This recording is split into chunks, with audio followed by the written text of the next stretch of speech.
Thanks very much, John.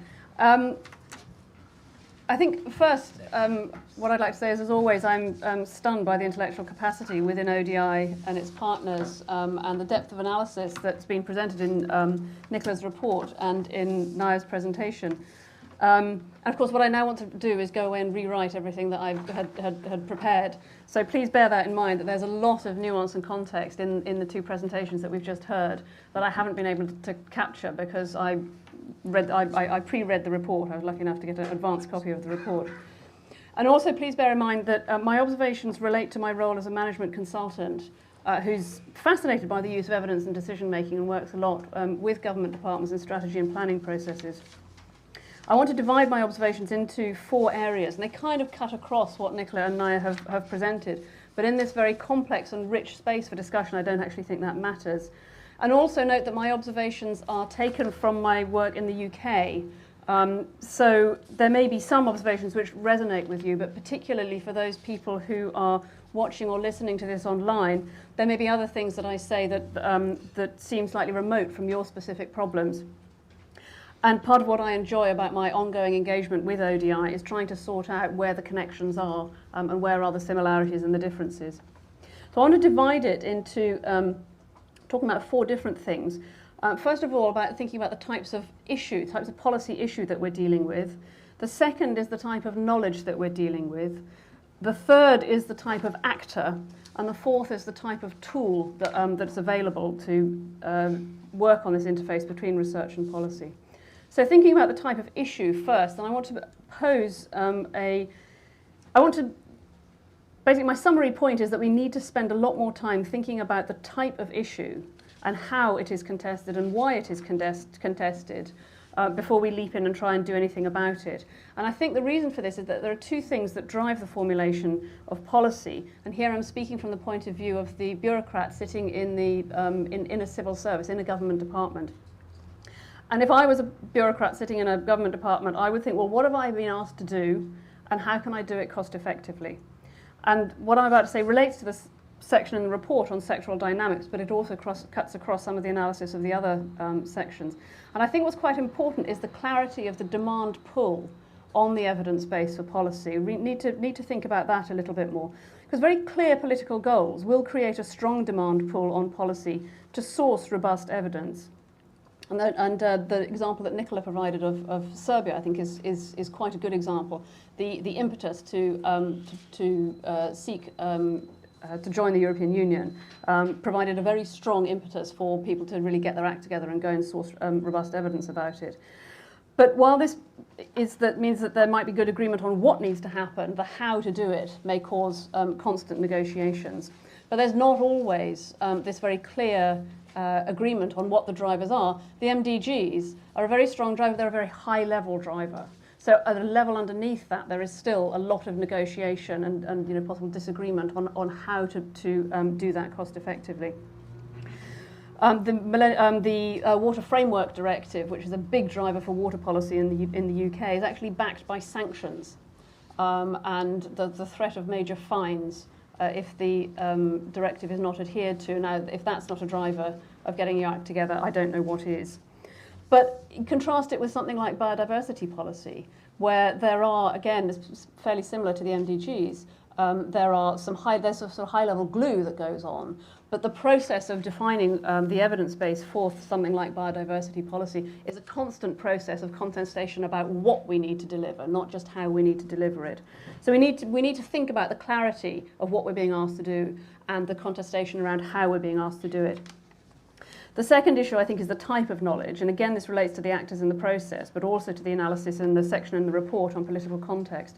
And I think it's quite important that knowledge in a policy environment, it's both time limited and context dependent. So it depends on which part of the political process you're in, it depends on how mature the policy area is, and it depends on the policy context of where you're trying to apply that particular piece of evidence. And a couple of points just that I've noted as I've been working with policymakers is that both bureaucrats and politicians will always respond better to messages which they can interpret in light of what they're currently trying to do. And if I have a very tiny critique of the report, is that there's a phrase that talks about politically palatable, and I don't think that's actually quite the right phrase. It's not that messages need to be politically palatable, it's that the evidence needs to help policymakers do better what they've been asked to do. They have a job that they're asked to deliver certain things, and the role is to help them to do it better. In some cases, this may be by challenging them to think differently or to consider alternative views.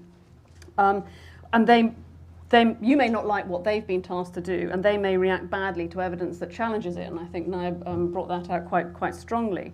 But the point is that in order to have impact on policy, setting your message in the context of what they're currently working on will always work better than giving a set of recommendations which don't chime with what they need. And that's why policy teams often do the direct commissioning route, and they bypass the traditional researchers, because there has been this history of researchers providing, for example, a report that begins with 20 sentences which begin, "the department should," or "policymakers should." And when it's taken out of context, that can get quite an antagonistic reaction. And so if you begin a report by saying, your problem is X and our research shows that Y, I think it doesn't make it less authoritative, but it does make it more effective. And I think it is important that to try and make this point that knowledge in context does not have to lose its authority or its independence, but if it's not in context, it's not going to be effective. And what this might mean is reinterpreting old reports for current situations, so occasionally digging up that report that's sitting on the minister's desk, going back to it, bringing in the researchers who wrote it and the people who contributed to it, and saying to them, what does this evidence mean in light of what we're currently trying to do? And the point is that if you don't do that, somebody else is going to do it for you. If you find that somebody else has been reinterpreting your evidence, you might want to get in there and make sure that they really understand what was going on. The third issue I'd like to expand on is the analysis of type of actor, which I think is very well covered, but I'm going to point out, because I have to, a hole in the analysis. But I want to preface this with an observation which I hope is not too contentious, which is that in my experience of working with policymakers, civil society organisations are often viewed simply as one of a large number of lobby groups making demands on policy. And in terms of accountability between the executive and the legislature, there is no upfront reason why civil society organisations should necessarily be privileged over other lobby groups. And there's no doubt that CSOs play a valuable part in improving voice for the underprivileged. And this is very well documented in the report. But when you're thinking about accountability and policy making, do remember that policymakers are accountable to legislators, and the accountability picture is really very complex. And this brings me to quite an interesting point, as I heard recently that not enough British civil servants have a good idea about how Parliament works. And I have to admit there that when I heard that, I thought, oops, do you know what? I don't either. But parliamentary work has a very, very strong pull on ministerial workload, probably stronger in many cases than departmental work does. So in terms of engaging civil society with the process of policy formulation, I fully support what the report says in terms of considering the bureaucrats and the legislators at the same time. Don't just think the policy is formulated by the bureaucrats. The legislators have a very strong role to play, and there could be more interaction there. But the hole in the analysis, and I have checked this with Nicola and John, and they quite like this, is that on page 20 of the report, there's a very nice picture of a confused policymaker faced with a bunch of different actors all shouting at him. And I want to add someone to that picture, which is just outside the frame of the picture, so you can't really see it, is a management consultant to whom the policymaker has turned and said, but how do I make sense of all this? And this, I think, is an interesting point we could pick up in discussion, because it's a very, very unseen, I find it, obviously I work as a management consultant, very interesting, but very hard to access area of work. And this brings me to the final point, which is the tools that we all use. And certainly management consultants have a suite of tools that we go in and apply in the policy environment. And the general rule that I work with is that although the tools for acquiring knowledge for policy may be very complex, and you can think about generalized equilibrium models or trade policy models or epidemiological analyses or tools for participatory engagement, although they may be very complex, the tools and the frameworks for using that knowledge to develop and implement policy need to be simple. And the more complex or fast-moving the issue, the simpler the tools need to be. So, for example, outcome mapping in its fullest form, it's too complex, it's too time-consuming to be used in policy making. logical frameworks which, strangely enough, are not used outside the Palace Street offices of DFID.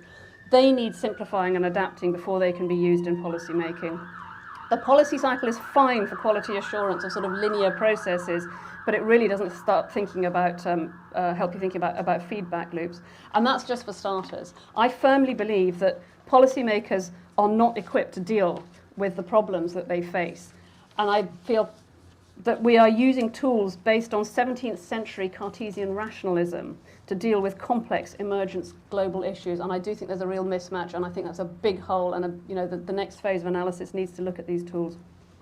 So in terms of what happens next, I think we need to look at how to adapt and simplify the tools that we need to use knowledge in policy, not to source it. I think we've done a great job of analysing that. But we need to think about them in the context of this very complex matrix of accountability between citizens, legislators, policymakers, the private sector, the various representatives, and management consultants. But finally, I just want a little plea to understand a bit more about where policymakers come from. And the only thing that, I've spotted a hole and I've done a little tiny critique. There was one phrase that grated in the report. There was a little bit of a throwaway line there about trialling different organisational forms for the bureaucracy.